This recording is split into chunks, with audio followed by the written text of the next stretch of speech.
عن ابی ہریرہ رضی اللہ تعالی عنہ ان رسول اللہ صلی اللہ علیہ وآلہ وسلم قال الصیام جنۃ فلا یرفث ولا یجہل وان امرؤ قاتلہ او شاتمہ فلیقل انی صائم مرتین والذی نفسی بیدہ لخلوف فم الصائم اطیب عند اللہ تعالی من ریح المسک یترک طعامہ وشرابہ وشہوتہ من اجل الصیام لی وَأَنَا أَجْزِي بِهِ وَالْحَسَنَةُ بِعَشْرِ أَمْثَالِهَا وَكَمَا قال صلی اللہ علیہ وسلم۔ معزز خواتین و حضرات، معمول کے مطابق اللہ جل مجدہ کی توفیق و کرم سے آج کے اجتماع جمعہ میں درس حدیث ہو رہا ہے۔ یہ حدیث مبارکہ نے صحیح بخاری کتاب الصیام، آپ کو معلوم ہے کہ یہ پہلا جمعہ جو رات کی ماہانہ شب بیداری اور ماہانہ درس قرآن کے بعد آتا ہے۔ رات کو درس قرآن ہوتا ہے پہلی جمعرات کو، اور اس پہلے جمعہ کو درس حدیث۔ اس مناسبت سے آج درس حدیث کی باری تھی، اور ماہ رمضان المبارک کی مناسبت سے ہم نے کتاب الصیام کی۔ یہ خوش نصیبی ہے کہ اللہ پاک نے ہماری زندگی میں پھر یہ مبارک مہینہ اس کا اپنا مہینہ ہے ہمیں عطا فرمایا۔ سیدنا ابو ہریرہ رضی اللہ تعالی عنہ روایت فرماتے ہیں، حضور نبی اکرم صلی اللہ تعالی علیہ وآلہ وسلم نے ارشاد فرمایا، الصیام جنۃ، روزہ ڈھال ہے۔ اس سے ڈھال ہے ایسے بڑے گناہوں سے انسان محفوظ کرتا ہے جو بڑے گناہ انسان کے جہنم اور دوزخ میں داخل ہونے کا باعث۔ ڈھال ہمیشہ حفاظت کے لیے، حفاظت اس چیز سے کی جاتی ہے جو انسان کے لیے نقصان ہے۔ نقصان حقیقت میں وہی نقصان ہے جو آخرت کا ہو، گھاٹا اور خسارہ وہی ہے جو آخرت میں ہو، اور نفع اور فائدہ انسان اپنی زندگی میں گرد و پیش کے مطابق طرح طرح کے گناہوں کا ارتکاب کرتا ہے، اور ان کے نتیجے میں وہ اپنا نامہ اعمال خراب کرتا ہے، وہ گناہ اسے دھکیل کر جہنم۔ حضور علیہ الصلوۃ والسلام نے فرمایا، روزے کی پہلی خاصیت، اور خاص طور پہ ماہ رمضان المبارک کے روزے جن کا ذکر، ان کا پہلا فائدہ اہل ایمان کے لیے یہ ہے کہ یہ بڑے بڑے گناہوں سے انسان کو بچا لیتا ہے، اپنی حفاظت کی آغوش میں لے لیتا ہے، انسان کے لیے ڈھال بن جاتا ہے تاکہ ان گناہوں کے سبب وہ جہنم اور دوزخ تک جانے سے بچ سکے۔ اس کا ایک پہلو یہ حضور علیہ الصلوۃ والسلام نے ارشاد فرمایا، جب ماہ رمضان شروع ہو جاتا ہے تو فرمایا، اذا دخل شہر رمضان فتحت ابواب السماء وفی روایت فتحت ابواب الجنہ وغلقت ابواب جہنم وسلسلۃ۔ جب ماہ رمضان المبارک شروع ہو جاتا ہے تو اللہ تبارک و تعالی تین فیصلے صادر فرماتے ہیں۔ ایک یہ کہ آسمانوں کے اور جنت کے دروازے کھول دیے جاتے ہیں، سارے دروازے کھول دیے جاتے ہیں، اور آسمانوں کے دروازوں کے کھولنے کا مطلب یہ ہے اللہ پاک کی رحمتوں، نعمتوں اور برکتوں کے دروازوں کی طرف۔ کوئی دروازہ اللہ کی رحمت کا، کوئی اللہ کی بارگاہ سے مغفرت کا دروازہ، کوئی اس کے فضل و کرم کا دروازہ ہے، کوئی اس کی رحمت اور اس کی قربت کا دروازہ ہے۔ الغرض اللہ پاک اپنی رحمتوں اور برکتوں اور اخروی نعمتوں کے سارے دروازے ماہ رمضان المبارک کے لیے، جنت کے سارے دروازے بھی کھول دیے۔ صرف اتنا کرم نہیں ہوتا کہ جنت کے سارے دروازے کھول دیے جاتے ہیں، مطلب یہ ہے کہ اس مہینے میں جنتی بننا لوگوں کے لیے آسان، دروازے کھول دینے کا مطلب یہ ہے کہ جنتی بن جانا، اللہ کی بارگاہ قرب تک پہنچ جانا، اس کے فضل و کرم اور اس کی نعمتوں کا مستحق بن جانا، اور اس کی رحمتوں اور بخششوں سے نوازا جانا، سال کے بقیہ 11 مہینوں کے مقابلے میں غلقت ابواب جہنم۔ اور دوسرا فیصلہ یہ ہوتا ہے، دوزخ کے سب دروازے بند کر دیے، دوزخ کے دروازے بند کر دیے جاتے ہیں۔ مطلب یہ ہوا کہ وہ عوامل جو انسان کو جہنمی بناتے ہیں، وہ بڑے گناہ جن کا ذکر بھی ہو، محرکات، وہ عوامل، وہ اسباب جو انسان کو کھینچ کر جہنم کی طرف لے جاتے ہیں، ان میں اتنی بڑی کمی کر دی جاتی ہے۔ اس کمی کی طرف اشارہ کیا جا رہا ہے کہ لوگوں، ہم نے تو جہنم کے دروازے بند کر دیے ہیں، اب تمہاری مرضی کہ اب بھی جنتی نہ بن سکو تو نصیب۔ یعنی ہم نے تو جہنم کے دروازے بند کر دیے، جنت کے دروازے کھول دیے، یعنی تمہیں ایک ایسا ماحول عطا کر دیا جس ماحول میں دوزخی بننے کی گنجائش کم اور جنتی بننے کی گنجائش زیادہ ہے۔ اب تمہارا نصیب کہ پھر بھی اللہ کی بارگاہ کی رحمتوں کی خیرات نہ پا سکو۔ وسلسلۃ الشیاطین، تیسرا فیصلہ فرمایا کہ شیطانوں کو زنجیروں سے جکڑ دیا جاتا ہے، شیطانوں کو زنجیروں سے جکڑ دیا جاتا ہے۔ دو عوامل ہوتے ہیں انسان گمراہ کرنے کے، ایک خارجی عامل وہ شیطان کا، ایک داخلی عامل وہ انسان کا نفس۔ اللہ پاک نے فرمایا کہ ہمیشہ انسان جب برائی کر بیٹھتا ہے تو کہتا ہے کہ لعنت ہو شیطان پر، اس نے مجھے بہکا دیا۔ بے شک وہ شیطان لعنت کا مستحق ٹھہرا، مگر شیطان کے بہکاوے میں آ جانا یہ زیادہ تر بدی اور تباہی اور ہلاکت کا۔ فرمایا کہ ہم اپنے بندوں پر اتنا کرم بھی کرتے ہیں کہ جتنے شیطان ہیں انسان کو اس مہینے کے لیے جگڑ کے بند کر دیا، گویا خارجی عوامل بھی روک دیے جاتے ہیں، بس صرف ایک اندر کا عامل انسان کا اپنا نفس رہ جاتا ہے، صرف ایک اندر کا عامل رہ جاتا ہے انسان نفس، اور پھر اس نفس کی اصلاح کے لیے روزہ عطا کر دیا کہ صبح سے شام تک اللہ کی رضا پر روزہ رکھنا، اور رات کو اللہ کی رضا میں قیام کرنا، اور پھر قیام کے دوران اللہ کا کلام سننا، یہ وہ 3 کام ہیں جن سے نفس کی اصلاح ہوتی۔ تو فرمایا لوگوں، نفس کی اصلاح کا ماحول عطا کر دیا، شیطانوں کو جکڑ دیا، دوزخ کے دروازے بند کر دیے، جنت کے دروازے کھول دیے، اور سراسر رحمتوں اور برکتوں کا ایک ماحول عطا کر دیا۔ اب بھی کمی ہے اس بات میں رہ گئی کہ تم مولا کے شکر گزار بندے بن جاؤ، تم متقی بن جاؤ، اللہ کی رحمتوں، نعمتوں اور جنتوں کے حقدار بن جاؤ۔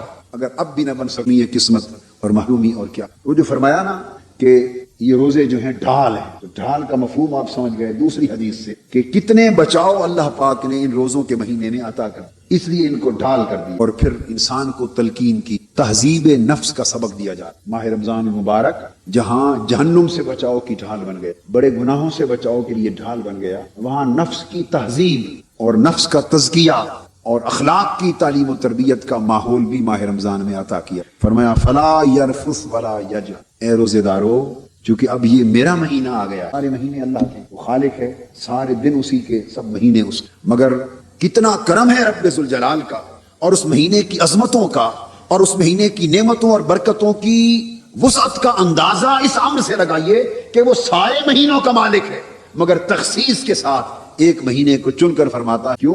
کہ اس مہینے وہ اپنے بندوں کی بخشش کا اہتمام سارے سال سے بڑھ کر کرتا۔ اب تہذیب نفس کا سبق دیا جائے، اس نفس کی تہذیب ہونی، اس نفس کی اصلاح ہونی چاہیے، اس نفس کو اخلاق کی تربیت ملنی چاہیے، اور وہ کیسے؟ ہر بات کا ایک اصول وضع کر دیا۔ فرمایا فلا یرفث ولا یجهل، نہ بدکاری اور بے حیائی کے کام کرنا عملاً، اور نہ زبان سے بیہودہ گوئی کر۔ یرفث بدکاری کے معنی میں بھی ہے اور زبان سے فحش کلامی کے معنی میں بھی ہے، دونوں معنی ہیں۔ مطلب یہ ہوا کہ نہ فاحشہ کاری کرو، نہ فحش زبانی اختیار کرو، نہ بیہودہ کلامی۔ گویا تمہارا جسم بھی برائی سے بچ جائے، اور خالی جسم بچانا مقصود نہیں۔ فرمایا ولا یجهل، تمہاری زبان بھی بد کلامی تو درکنار، بیہودہ گوئی سے بھی بچ۔ یہ زبان لغو گوئی، مطلب یہ بھی نہیں ہوتا کہ جب یہ مہینہ ختم ہو جائے تو پھر یہ سارے برے کام تمہارے لیے کھل گئے، نہیں، یہ اہتمام خاص کی طرف اشارہ ہے۔ کیوں؟ فرمایا کہ وہ رب ذوالجلال جس نے اس مہینے کے روزوں کو آپ کی اصلاح نفس کے لیے خاص ماحول بنا دیا، جس نے تمہارے جنتی بننے کے راستے کشادہ کر دیے اور تمہیں دوزخ سے بچنے کے لیے بہت ساری بہتر صورتیں، سوال کر سکتے ہو مولا تیرے اتنے احسانات ہیں اس مہینے میں، کوئی یہ طریقہ بھی تو بتا کہ کہیں ایسا نہ ہو کہ تیری جنتوں کے دروازے بھی کھلے کے کھلے رہ جائیں، جہنم کے دروازے بند رہ جائیں، شیطان مسدود رہ جائیں، ماحول نعمتوں بھرا رہے، برکتوں بھرا رہے، سعادتوں بھرا رہے، تیری بارگاہ کے انوار و تجلیات کا نزول بھی ہوتا رہے، اور تو امید بھی رکھے کہ میرا بندہ سچے معنوں میں میرا بندہ بن جائے۔ ایک کرم اور بھی کر، کوئی طریقہ بھی سمجھا دے کہ ہم جیسے غافل لوگ، ناکارہ لوگ، نافرمان لوگ تیری اس مہینے کی نعمتوں سے فائدہ بھی لیں۔ اب اس کا طریقہ بھی تلقین فرمایا۔ فرمایا فلا یرفث ولا یجهل وان امرؤ قاتله او شاتمه فلیقل انی صائم مرتين۔ اب یہ طریقہ سمجھا۔ طریقہ کیا سمجھایا؟ فرمایا کہ ہر برے کام سے بچے رہو، جس کام میں برائی دیکھو، جس کام میں فاحشہ کاری دیکھو، جس کام میں بدی کا پہلو دیکھو، جس کام میں میری ناراضگی کا عنصر دیکھو، ایک تو خود اس سے بچو، اور نمبر 2 ایسا لفظ بھی زبان پہ نہ لاؤ اس لفظ کو آپ بیہودہ بولو کہ میں چاہتا ہوں، اللہ پاک کا فرمان، میں چاہتا ہوں کہ یہ مہینہ تمہاری زبان صرف میرے ذکر کے لیے مخصوص ہو، شام میرا ذکر تمہاری زبان پر ہو، میری یاد تمہارے دل میں ہو، میری محبت تمہاری روح میں ہو، اور میری عبادت تمہارا عمل بن جائے، میرے لیے جاگنا۔ میں رات کو جب یہ عمل اپنا لو گے تو تم پر میرا رنگ چڑھ جائے۔ صبغۃ اللہ ومن احسن من اللہ صبغۃ، رات میں اللہ کا رنگ ہے، اللہ کا رنگ ہے، تو لوگوں اللہ کا بھی رنگ ہے، اللہ کا بھی رنگ ہے۔ فرمایا ومن احسن من اللہ صبغۃ، ارے رنگ سازوں کے پاس جانے والوں، کوئی سبز رنگ چڑھانا چاہتا ہے، یہ میرا کپڑا سب، میرا دوپٹہ، بیویاں کہتی ہیں میرا دوپٹہ سبز کر دو، کوئی بہن کہتی ہے میرا دوپٹہ، کوئی کہتی ہے میرا دوپٹہ نسواری رنگ کا کر دو، کوئی کہتا ہے میری دستار، میرا جبہ، میرا قمیض اس رنگ کا ہو۔ ارے مختلف رنگ چاہنے والوں اور رنگ سازوں کے پاس جانے والوں اور رنگ سازی کی دکانیں تلاش کرنے والوں، ومن احسن من اللہ صبغۃ، بتاؤ تو صحیح، رب سے بہتر بھی کوئی رنگ ساز ہے؟ رب سے بہتر بھی کوئی رنگ ساز؟ اللہ کے رنگ سے بھی بہتر کسی کا رنگ ہے؟ جب میں اپنا رنگ تمہارے اوپر چڑھانے کو تیار ہوں، میرا رنگ چھوڑ کے اور رنگوں کی تلاش میں کیوں رنگ کی طرف آؤ؟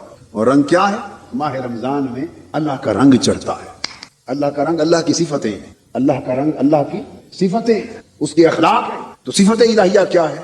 اللہ کھاتا ہے یا نہیں کھاتا کی شان کیا ہے؟ اللہ نہیں کھاتا۔ فرمایا اس مہینے میں تم انسان ہو، آخر یہ تو ممکن نہیں کہ بالکل ہی کھانا چھوڑ دو اور بغیر کھائے جیو، یہ تو صرف میری شان، اللہ کی شان ہے۔ مگر اتنا کرو کہ طلوع فجر سے لے کر غروب آفتاب تک 30 دن اس پورے وقت میں کھانا چھوڑے رکھو تو میرے نہ کھانے والا رنگ چڑھ جائے، کھانے کا رنگ چڑھ جائے۔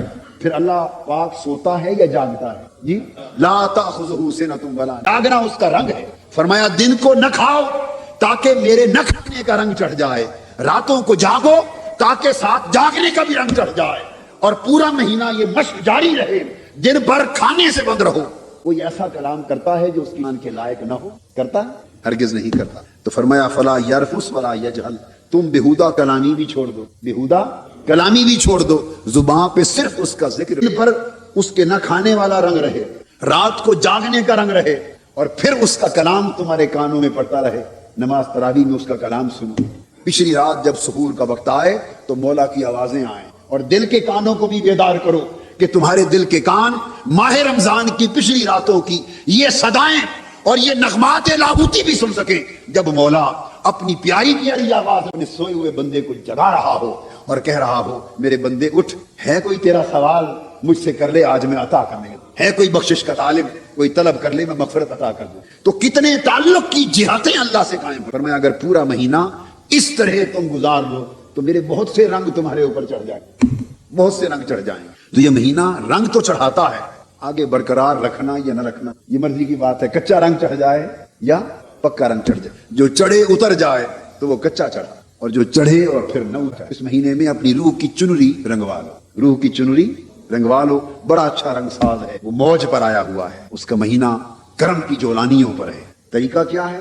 فرمایا اس حد تک اپنی زبان کو پاکیزہ کر لو کہ اگر کوئی شخص تمہارے ساتھ جھگڑا کرے، شخص تمہارے ساتھ جھگڑا کرے اور شاتمہ یا تمہیں گالی بھی دے، اب کوئی جھگڑا کرے آپ کے ساتھ، تو کرتے ہیں نا، اگر ایک مکہ مارے تو کم سے کم اگر دو نہ مار سکے، دو تو مارنا ضروری ہے نا، دو نہ مار سکے تو ایک تو مارتے ہی ہے، وہ یہ نہ کہے کہ مریا اس کو مارا، ہاتھ ہی نہیں اٹھا سکے، کوئی ایک گالی دے تو دو گالیاں دینا ہے ہمارا۔ اللہ پاک نے فرمایا اگر کوئی تم سے جھگڑا کر لے، تمہیں گالی دے لے اور تم روزے کی حالت میں ہو تو معلوم ہے کیا جواب دو؟ فقط اتنا کہو فَلْيَقُلْ إِنِّي صَائِمٌ، بس جواب میں اتنا کہو کہ میں روزے سے ہوں، میں رب کا رنگ چڑھا رہا ہوں۔ تیری گالی کا میرے پاس کوئی جواب نہیں، تیرے جھگڑے کا میرے پاس کوئی جواب نہیں، بھئی کیوں؟ میں روزے سے، میں اس وقت ڈال میں روزے میں ہوں، رب کا رنگ چڑھا رہا ہوں۔ فرمایا اتنا صبر کرو، اور ایک بار نہیں دو بار کہو، دو بار کہنے میں حکمت کیا؟ انسان کو متوجہ کیا جا رہا ہے کہ اس پر بار بار دھیان کرو میں تمہیں کیا سبق دے رہا ہوں، دو بار، یعنی بار بار دھیان کرو لوگوں کیا سبق دیا جا رہا۔ اس عمل کو اپناؤ، زبان پاک ہو، نفس پاک ہو گیا، جسم پاک ہو گیا، زبان پاک ہو گئی، تو طہارت اور پاکیزگی انسان کی زندگی میں اتر آئے۔ اس کے بعد ارشاد فرمایا والذی نفسی بیدہ لخلوف فم الصائم اطیب عند اللہ من ریح المسک، حضور علیہ الصلوۃ والسلام نے فرمایا قسم ہے اس رب کی جس کے قبضہ قدرت میں میری جان ہے۔ فرمایا جو دن گزرتا جاتا ہے روزے دار کا معدہ خالی ہوتا ہے، اور دن گزرنے کے ساتھ ساتھ خالی معدے سے پھر جو ہوا باہر آتی ہے منہ سے، اس میں گیسز کی ایک ملاوٹ ہوتی ہے، اور اس ہوا سے تھوڑی منہ سے نکلنے والی ہوا ہلکی سی بودار ہو جاتی، بدبو دیتی، فریش نہیں ہوتی۔ وہ بھوک کا ایک اثر ہے، وہ زبان سے جب آپ کی منہ سے جب ہوا نکلتی ہے، سانس لیتے ہیں تو وہ محسوس۔ عام حالات میں یہ بات میں کسی شخص کو وہ سانس اور اس کی وہ بدبو اس ہوا کی پسند نہیں ہوتی، مگر یہاں فرمایا حضور علیہ السلام نے مجھے اپنے رب کی قسم جس کے قبضہ قدرت میں میری جان ہے کہ اللہ پاک کا ارشاد یہ ہے کہ روزے دار کے منہ کی بدبو بھی مجھے کستوری کی خوشبو سے بھی زیادہ پیاری۔ تو بدبو ہی نہ رہی، بدبو اب آپ نے دیکھا کہ تھی بدبو اور خوشبو سے بہتر ہو گئی، تھی بدبو اور خوشبو سے بہتر ہو گئی۔ اس کا نقطہ کیا ہے؟ یعنی واقعہ بدبو کیا بدبو نہ تھی؟ بولیے، تو جب ہے بدبو تو کستوری کی خوشبو سے بہتر کیسے بن گئی؟ یوں ہی تو نہیں، یوں ہی فرما سکتے ہے تو بدبو بھی اچھی ہے، روزے دار کی بدبو بھی ہمیں اچھی لگتی ہے، یوں بھی فرمایا جا سکتا تھا، مگر مقابلے میں کستوری لائے، کیونکہ عرب میں کستوری سے زیادہ قیمتی خوشبو نہ تھی۔ عرب میں ابتداءً عربوں کو بات بتائی جا رہی ہے کہ ہاں کستوری کی خوشبو سے زیادہ قیمتی خوشبو نہ تھی، تو فرمایا کہ تمہاری دنیا کی جو سب سے قیمتی خوشبو ہے میرے روزے دار بندے کے منہ کی بو بھی اس سے۔ یہاں ایک امر کا اشارہ ہے۔ یہ بدبوئیں کیسے بنتی ہیں، خوشبوئیں کیسی بنتی ہیں، اچھائیاں کیسے بنتی ہیں اور برائیاں کیسے بنتی ہیں، یہ ایک خاص علمی نکتہ ہے۔ فلاں چیز اچھی ہے، فلاں چیز بری ہے، تو سوال یہ ہے کہ اچھائی اور برائی کیا کسی چیز کی اصل خصلت ہے یا امر سے بنتی ہے؟ سمجھانا یہ مقصود ہے کہ اصل خصلت نہیں ہے کسی، فلاں چیز اچھی ہے، فلاں بری ہے، فلاں سے اچھا برا ہے، تو نہ فلاں اصل میں اچھا تھا اس سے اور نہ فلاں اصل میں اس سے برا تھا، اصل میں تو ساری چیزیں برابر تھی، اصل میں تو ساری چیزیں برابر تھی، بکرا تھا یا خنزیر تھا، بکرا تھا یا خنزیر تھا، اصلاً تو دونوں برابر تھے، اصلاً تو دونوں برابر تھے۔ ہر وہ چیز جسے اچھی اور بری خصلت کے ساتھ آپ وہ ایک شے تھی، مگر کچھ چیزیں اچھی ہو گئیں اور کچھ بری ہو گئیں، کچھ چیزیں حلال ہو گئیں اور کچھ۔ بکرا کیوں حلال رہا، خنزیر کیوں حرام ہو گیا؟ اس لیے کہ اس حلال کرنے والے امر والے نے بکرے کو حرام نہ کہا، تو وہ اپنی اصل حالت پر حلال رہا، اور اس امر والے نے خنزیر کو حرام کہہ دیا، سو وہ اپنی اصل حالت سے ہٹ کر حرام ہو گئے۔ نکتہ یہ سمجھایا جا رہا ہے، یا بدبو، اچھائی ہو یا برائی، نیکی ہو یا بدی، پسند ہو یا ناپسند، اسلام نے ہر شے کا ایک معیار دیا ہے، اور وہ معیار انسانی عقل و خرد کا پیمانہ نہیں۔ انسانی عقل اسے سمجھنے کے لیے کام آ سکتا، مگر عقل کو یہ حق نہیں کہ وہ اصلاً کسی کے حلال و حرام ہونے کا، اصلاً اچھے اور برے ہونے کا فیصلہ کر دے۔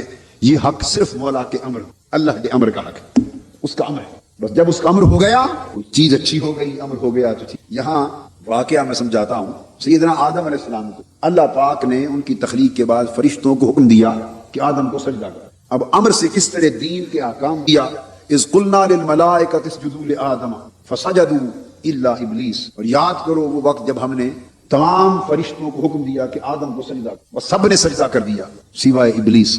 اب پہلی بات تو کہ اللہ کے سوا پہلے بھی کسی اور کو سجدہ ہوا تھا، اور اللہ کے سوا کسی اور کے لیے سجدہ روا تھا۔ ایک بات تو ذہن نشین یہ کر لیں کہ یہ سجدہ سجدہ عبادت نہ تھا، سجدہ تعظیم ہے۔ عبادت نہ تھا بلکہ سجدہ تعظیم تھا۔ عبادت کا سجدہ اللہ کے سوا کسی اور کے لیے کبھی بھی جائز نہیں رہا، کیونکہ معبود اللہ کے سوا کوئی اور، عبادت کا حقدار اور عبادت اور پرستش کے لائق اللہ کے سوا کوئی اور، سو سجدہ عبادت کبھی بھی کسی کے لیے روا نہیں۔ اب رہ گیا سجدہ تعظیم، یہ پہلی امتوں اور شریعتوں میں جائز، پہلی امتوں اور شریعتوں میں جائز تھا۔ شریعت محمدی صلی اللہ علیہ وآلہ وسلم نے تعظیمی سجدہ بھی حرام۔ اب کسی بڑے سے بڑے بزرگ کو، حتیٰ کہ کسی نبی اور ولی کو، اور حضور علیہ السلام کی ذات اقدس سے بڑی ہستی تو کائنات اور عالم خلق علیہ السلام کی ذات پاک کے لیے بھی تعظیماً سجدہ کرنا حرام ہے۔ تعظیماً سجدہ کرنے کی اجازت نہیں ہے، طواف کی بھی اجازت نہیں۔ حضور کے مذاف یعنی طواف بنیت طواف، ایک ہے زیارت کے لیے گھومنا، نہیں جو طواف اس طرح ہم کعبہ کا کرتے ہیں وہ طواف بھی جائز نہیں۔ میں نقطۂ امر سمجھا رہا ہوں، یہ درست۔ اور جو ہم کعبے کو سجدہ کرتے ہیں یہ نہ سجدہ عبادت ہے نہ سجدہ تعظیم ہے، یہ سجدہ توجہ کس نے، یہ سجدہ آپ اس لیے نیت کرتے ہیں متوجہن الی الکعبہ، جب نیت کرتے ہیں اپنی زبان میں کیا کہتے ہیں، عبادت اللہ کی، منہ طرف کعبے کے، جو شروع سے وہی لفظ پکے ہوئے ہیں نا آپ کو، جو شروع میں مولوی صاحب نے پکا دیے، منہ طرف کعبے کے ہیں، وہی پرانی زبان، تو منہ طرف کعبے کے، گویا سجدہ کعبے کو نہیں، صرف منہ اس طرف ہے۔ عبادت کعبے کی نہیں ہے، عبادت اللہ کی ہے، مگر اللہ کی عبادت کرنے کے لیے کسی نہ کسی منہ تو کرنا ہے یا نہیں، کسی سے بس منہ کرنے کی سمت کعبے کی طرف اللہ نے مقرر کر، کعبہ مقرر کر دیا۔ اب جو بات بتانا چاہتا ہوں، امر کا نقطہ جو اس میں آ گیا وہ یہ ہے کہ کعبہ افضل ہے یا حضور علیہ السلام کی ذات، حضور علیہ السلام کی ذات اقدس افضل ہے۔ فضیلت میں یہ بات ایمان کے درجے کی ہے، فضیلت میں کعبے کا مقابلہ ہی نہیں ہے، ذات پاک محمد مصطفیٰ صلی اللہ علیہ وسلم مقابلہ ہی نہیں۔ یاد رکھ، اب آگے بڑھے، حضور علیہ السلام کی ذات اقدس کی بات تو کیا کہنا، آقا دو جہاں صلی اللہ علیہ وسلم کی قبر انور جہاں جسد مصطفیٰ مس ہو رہا ہے، کعبہ اس زمین کے خطے کا بھی مقابلہ فضیلت میں نہیں کر سکتا۔ اور اس موازنے میں کعبے کی بات، شیخ مولا بھی اس خطہ زمین کا مقابلہ نہیں کر سکتا، صرف اتنا خطہ، پورے شہر مدینہ کی نقطہ ہے، علمی نقطہ ہے، سمجھ لیں، پورا شہر مدینہ نہیں، وہ خطہ قبر انور کا جہاں جسد پاک آرام فرما، اس خطے میں فضیلت کا مقابلہ اس خطے سے عرش الہی نہیں، بیت المعمور نہیں کرتا، کعبۃ اللہ نہیں کرتا۔ جو فضیلت میں جس کا مقابلہ ہی کوئی نہیں حضور علیہ السلام کی ذات پاک کے ساتھ، اور پھر آقا سے مقابلہ فضیلت کا کیا؟ ابن ماجہ میں حدیث آتی، حضور علیہ السلام نے کعبہ سے خطاب کیا اور فرمایا کعبہ اس رب کی قسم جس کے قبضہ قدرت میں میری جان ہے، ان حرمت المؤمن اعظم منک حرمت عند اللہ دمہ و مالہ و عرضہ، او کما قال، فرمایا کعبہ مجھے رب کی عزت کی قسم جس کے قبضہ قدرت میں میری جان ہے، میری امت کا مرد مومن، اس کی جان، اس کا مال اور اس کی عزت و حرمت اللہ کی بارگاہ میں درجے میں تجھ سے بھی اونچی۔ مرد مومن کی عزت و حرمت اللہ کی بارگاہ میں اے کعبہ تجھ سے بھی اونچی۔ یہ حدیث صحیح ہے، مگر اب امر کیا ہو گیا؟ قد نرا تقلب وجهك في السماء، پیارے آپ کا چہرہ بار بار پلٹنا دیکھ لیا ہے، فلنولینک قبلۃ ترضاها، چونکہ آقا نے اسی کعبہ کو اپنے قبلے کے طور پہ پسند کر لیا تھا، فرمایا فلنولینک قبلۃ، قبلے کی طرف آپ کو پھیر دیں گے جس پہ آپ راضی ہیں۔ فول وجهك، یہ امر آ رہا، فول وجهك شطر المسجد الحرام، آج اور اب میرے پیارے اپنا چہرہ اس کعبے کی طرف کر لیجیے، بس چہرہ مصطفیٰ اس کعبے کی طرف پھرنا تھا، چہرہ مصطفیٰ اس کعبے کی طرف پھرنا تھا کہ افضل آقا ہے، مگر اب حضور کریم یہ امر آ گیا کہ میرے پیارے کعبے کا مقابلہ تو تیرے ساتھ نہیں ہے، مگر تو بھی نماز اسی کی طرف مکر کر کے ادا کرے گا اور طواف کا وقت آئے گا اسی کا طواف کرے گا۔ یہ ہے امر، افضل مفضول کا طواف کر رہا، اعلیٰ درجے والا نبی کعبے کا طواف کر رہا، سبحان اللہ۔ یہ کیا ہے؟ امر ہے، حجر اسود پتھر ہے، کبھی حضور علیہ الصلوۃ والسلام کی کیا شان کہ پتھروں کو چومتے تھے، کو چومیں کیا شان، مگر حجر اسود آقا نے چوما، لب لگ گئے، قیامت تک ساری خدائی چوم رہی ہے، ورنہ کون چومتا اس پتھر کو جا کر؟ اس کا انالیسس کریں، وہ کوئی جدا پتھر ہے باقیوں اپنی ترکیب میں، ہیئت میں، کانسٹیٹیوشن میں۔ سیدنا فاروق اعظم سے پوچھو رضی اللہ تعالیٰ، طواف کر کے حجر اسود کے سامنے کھڑے ہو گئے، حجر اسود سے خطاب کیا، کہا انک حجر لا تنفع ولا تضر واللہ ما قبلتک لولا رأیت رسول اللہ صلی اللہ علیہ وسلم یقبلک۔ حجر اسود عمر تیرے سامنے کھڑا ہے اور میں جانتا ہوں کہ تو ایک پتھر ہے، تو نہ میرے نفع کا مالک ہے نہ نقصان کا مالک ہے، باوجود اس کے میں تمہیں چومنے کے لیے آیا ہوں، اور خدا کی قسم جس کے قبضہ قدرت میں عمر کی جان ہے، تمہیں کبھی موقع نہ دیتا اگر میں نے ان آنکھوں سے اپنے حبیب محمد مصطفیٰ کو نہ دیکھا ہوتا۔ ان کے لب تجھ سے لگے، انہوں نے تمہیں چوما تھا، انہوں نے تمہیں چوما تھا، کیوں چوما یہ تو چومنے والے جانے، ہم تو امر کے غلام ہیں۔ کیوں چوما؟ دلیل کے پیچھے نہیں جاتے، امر کے پیچھے، دلیل وہی جانے جن کا امر تھا، ہم نے تو چومتے دیکھا، تمہیں چومتے چلے جا رہے۔ اب بات تو سمجھے، یہ امر ہے، اس امر پر مبنی ہے دین۔ حضرت عبداللہ ابن عمر رضی اللہ تعالیٰ عنہ اپنی اونٹنی کو پکڑ کے ایک صحرا میں، کھلا صحرا ہے، ریگستان میدان ہے، اس میں چکر لگوا رہے ہیں، غیر کسی وجہ کے چکر لگوا رہے، ایکسرسائز نہیں ہے۔ کسی نے پوچھا ہے عبداللہ ابن عمر رضی اللہ تعالیٰ عنہ کیا وجہ ہے اونٹنی کو یوں ہی چکر لگوائے جا رہے ہیں؟ تو مان لگی ہم وجہ کو کیا جانے، ہم وجہ کو کیا جانے، یہ وجہ تو مجھے بھی معلوم نہیں، فقط اتنی بات وہ کہتے ہیں کہ رأیت رسول اللہ صلی اللہ علیہ وسلم یفعل ہکذا ففعلتها، میں نے ایک روز اپنے آقا کو دیکھا تھا کہ اپنی اونٹنی کو یہاں چکر لگا رہے تھے، وجہ تو وہی جانتے ہیں، میں تو یاد کی ادا پہ کیا خبر تھی رکوع کی، مجھے ہوش کب تھی سجود کی، تیرے نقش پا کی تلاش تھی کہ میں جھک رہا تھا، اور میری زندگی بھی عجیب ہے، میری بندگی بھی عجیب، جہاں مل گیا تیرا نقش پا وہی میں نے کعبہ بنا۔ بات دلیل کی نہیں ہے، بات امر کی ہے، دلیل پھر بعد میں سمجھنے کے بعد، یہ فرق ہے۔ جنہوں نے دلیل کو مقدم سمجھا، امر کو مؤخر کیا، وہ گمراہ ہو گئے۔ جنہوں نے دلیل پہلے رکھی، طلبہ خاص طور پہ سمجھیں، جدید تعلیم یافتہ احباب بھی، بس اتنا فرق ہے، جنہوں نے دلیل کو پہلے جانا اور دلیل کی قوت پر امر کو مانا وہ گمراہ ہو گئے، اور جنہوں نے پہلے جانا اور امر کی قوت پہ دلیل کو مانا وہ ہدایت پا، بس اتنا فرق ہے۔ یہی حضرت ابن عمر رضی اللہ تعالیٰ عنہ سے کسی نے پوچھا کہ قرآن مجید میں صلاۃ الخوف کا ذکر بھی ہے، صلاۃ الحضر کا، مقیم کی نماز کا ذکر کیا، مگر صلاۃ السفر کی تفصیل نہیں۔ یہ سفر میں جو نماز پڑھتے ہیں نا قصر کر کے، حکم تو آیا ہے مگر اس کی نہیں، تو آپ قصر کی نماز پڑھتے ہیں سفر میں، کیسے پڑھتے ہیں، کس بنا پر پڑھتے ہیں؟ بڑا پیارا جواب دیا حضرت عبداللہ ابن عمر رضی اللہ عنہ، مگر یہ باتیں کوئی حدیث کی کتابیں کھنگالے پڑھے تو سمجھ میں آیا، سبحان اللہ۔ فرمایا ان اللہ بعث الینا رسولہ صلی اللہ علیہ وسلم لا نعلم شیئا، ہم تو ان پڑھ لوگ تھے۔ یہ جواب ہے حضرت ابن عمر رضی اللہ تعالیٰ عنہ، قربان جائیں آپ کے پڑھے لکھے ہونے پر، اتنی بڑی پڑھائی کی بات کی، کتنے بڑے علم اور شعور کی بات کی، کہتے لا نعلم شیئا، ہم تو ان پڑھ لوگ تھے، ہم تو کچھ بھی نہ جانتے تھے، ہم کیا حساب کتاب جانے؟ نہ کسی سکول گئے تھے، نہ مدرسہ گئے تھے، نہ یونیورسٹی گئے تھے، ہم تو کچھ نہ جانتے تھے۔ رب نے اپنا محبوب ہمارے اندر محبوب، اللہ نے اپنے حبیب کو بھیجا، بس پھر اس کے بعد کیا ہوا؟ رعینا یفعل فنفعل هذا، ہم تو حضور کو دیکھتے تھے، جیسے وہ کرتے تھے وہی ہمارا دین بن جاتا، جیسے حضور کو کرتے دیکھتے اسی طرح کر دیتے۔ تو دین کی بات امر کی بات ہے۔ تو میں نے اتنی بڑی مثال آپ کو دی کہ کعبہ جو آقا دو جہاں کے جسد پاک سے مس ہونے والے خطہ زمین کا مقابلہ، قربی نماز پڑھتے تو اس کعبے کی طرف چہرہ پاک کر، اور طواف کرتے تو اسی کعبے کی طرف کرتے۔ افضل کا حضور کی بارگاہ کی طرف چہرہ کر کے توجہن بھی سجدہ نہیں کیا جا سکتا۔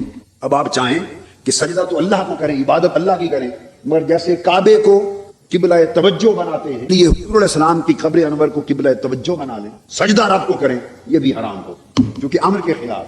درجہ بے شک قبر رسول کا کعبے سے افضل، عرش الہی سے افضل، مگر جس بات کا امر نہیں وہ بات شریعت نہیں۔ تو فرمایا کہ آدم کو سجدہ کرو، سب دنیا حیران رہ گئی۔ آج تک اپنے آپ کو سجدہ کروانے والا رب آج اپنے ہاتھوں سے اپنا آدم بنا کے فرماتا ہے اس کو سجدہ کرو۔ تعظیمی سجدہ تھا، عبادت کا تو نہ تھا، مگر چونکہ امر تھا یہی حکم ہو گئے۔ اب فرشتے اور ابلیس دو گروہ ہو گئے، فرشتے اور ابلیس۔ فرشتے سجدے میں گر پڑے، ابلیس اکڑ گیا، رک گیا۔ یہ بتا رہا ہوں کہ بدبو کیسے خوشبو بنتی، بدبو کیسے خوشبو بنتی، اور خوشبو کیسے بدبو بنتی۔ یار کی مرضی آ جائے تو بدبو بھی خوشبو ہے، اور یار رضا راضی نہ ہو تو خوشبو بھی بدبو۔ بلے شاہ صاحب کیا کہتے ہیں رحمت اللہ علیہ، میں شعر تو اس وقت ذہن میں نہیں رہا، وہ کہتے ہیں محبوب اگر جہنم میں، اشارہ کرتے ہیں مجاز کی بات ہے، جہنم میں مل پڑے تو ہماری جنت بھی، اور محبوب جنت میں بھی نہ ملے تو ہماری جہنم بھی۔ امر کی بات ہے، تعلق کی بات۔ حدیث پاک میں ہے قیامت کے دن اللہ پاک کے سامنے اللہ پاک کا حکم ہوگا کہ کافروں کے بتوں کو اٹھا کے دوزخ میں۔ امر کی امتثال امر اور اتباع امر اور عدم اتباع امر، رمضان کا شریف مہینہ یہی سبق سکھانے کے لیے آتا۔ بتوں کو جہنم میں پھینک دیا جائے گا، کافر دیکھ رہے ہوں گے کہ ہمارے معبود گئے، اس کے بعد فرمایا جائے گا کہاں ہیں ان بتوں سے پیار کرنے والے؟ کافر مشرک کھڑے ہوں گے، اللہ پاک فرمائے گا تمہیں ان بتوں سے، اپنے جھوٹے معبودوں سے پیار تھا، محبت تھی نا؟ جی ہاں محبت تھی، تو تمہارے محبوب دوزخ میں چلے گئے، تم بھی چلے جاؤ۔ محبت کی پہچان ہو رہی، پرکھ ہو رہی۔ وہ کہیں گے مولا یہی جلتے اچھے ہیں جہنم، ہمیں بچا لے، دوزخ میں جہنم میں یہی جلتے رہے، ہمیں بچا لے۔ بات تو وہ کافروں کی کہی ہوئی ہے، اگر اس کو تھوڑی دیر کے لیے بھول جائیں، ہمارا حال اس سے مختلف ہے۔ اچھے وقت کے سارے ساتھی، برے وقت کا کوئی بھی نہ، یہ ہمارا ایمان، یہ ہماری محبت ہے۔ ملتا رہے تو سارے سنگی، نہ ملے تو ہر کوئی دشمن۔ عمر پر صحت رہے، عمر پر صحت رہے تو رب اچھا۔ 4 روز کی بیماری ہو جائے تو بیماریاں ہمارے لیے ہی لکھا ہے۔ عمر بھر میٹھا دیتا رہے تو رازق اچھا، 2 دن کڑوا آ جائے تو یہ کڑوے ہمارے لیے ہی تھے۔ حکم ہوگا کہ کود جاؤ ان بتوں کے ساتھ، کفار مشرک انکار کر دیں گے، انکار کی کیا مجال، مگر کہیں گے مولا یہی نہیں، تم بھی جاؤ۔ اس کے بعد ان کے سامنے، کافر و مشرکوں کے سامنے محبت کا امتحان ہو رہا، آؤ تم بھی ان سے محبت کرتے ہو، اب تمہیں کچھ اور محبت والے بھی دکھاتے ہیں، دیکھو محبت کسے کہتے ہیں اور محبت والے کون ہوتے ہیں۔ یہ والذین آمنوا اشد حبا للہ کے تحت یہ حکم ہوگا۔ اللہ پاک فرمائیں گے قیامت کے دن اب کون ہیں جو مجھ سے محبت کرتے تھے، کون ہیں جو مجھ سے محبت کرتے تھے، میرے چاہنے والے بھی ذرا کھڑے ہو جائیں، تو عشاق کھڑے ہو جائیں، عشاق کھڑے ہو جائیں۔ اللہ پاک فرمائے گا تم میری محبت کا دعویٰ کرتے تھے، بولا اب دعویٰ کہاں تک تیری بارگاہ میں قبول ہے یا نہیں، یہ تو تو ہی جانتا ہے، بات تو تیری۔ اگر میری محبت کرتے تھے مجھ سے تو پھر میرا حکم امر ہے جہنم میں کود جاؤ جہنم۔ اب یہ محبت جو کرتے تھے تو کیا تھی، ساری رات کھڑے رہتے تھے اللہ کے لیے، سجدہ ریزیاں کرتے تھے، یہی محبت کی علامتیں ہیں نا۔ بستر چھوڑتے تھے، مولا کے لیے جاگتے تھے، روزے رکھتے تھے، اس کی محبت میں تکلیفیں اٹھاتے تھے، گالیاں کھاتے تھے، اس کی محبت میں ریاستیں کرتے تھے، مجاہدے کرتے تھے، نفل پڑھتے تھے، صدقہ خیرات کرتے تھے، مال لٹاتے تھے، حتیٰ کہ جان لٹاتے تھے۔ جہاں وہ فرماتا تھا وہیں دوڑ جاتے تھے، جہاں سے روکتا تھا وہیں سے رک جاتے تھے۔ پوری زندگی اللہ کی محبت کے وقت کر دی۔ یہ سب کچھ کس لیے کیا تھا؟ جہنم کے لیے؟ ہیں بولیے نا۔ یہ سارا کچھ جو راتوں کو جاگ رہے ہو، تراویح پڑھے رکھ رہے ہیں، عبادتیں کرتے ہیں، ٹوٹی بوٹی جہنم کے لیے کرتے ہیں؟ اگر کوئی یہ بتا دے کہ یہ جو کچھ کر رہے ہو اس کے سلے میں جہنم میں جانا ہوگا، کوئی کرے گا؟ ہر کوئی کہتا ہے بھائی جنت ہی کے لیے کر رہے ہیں۔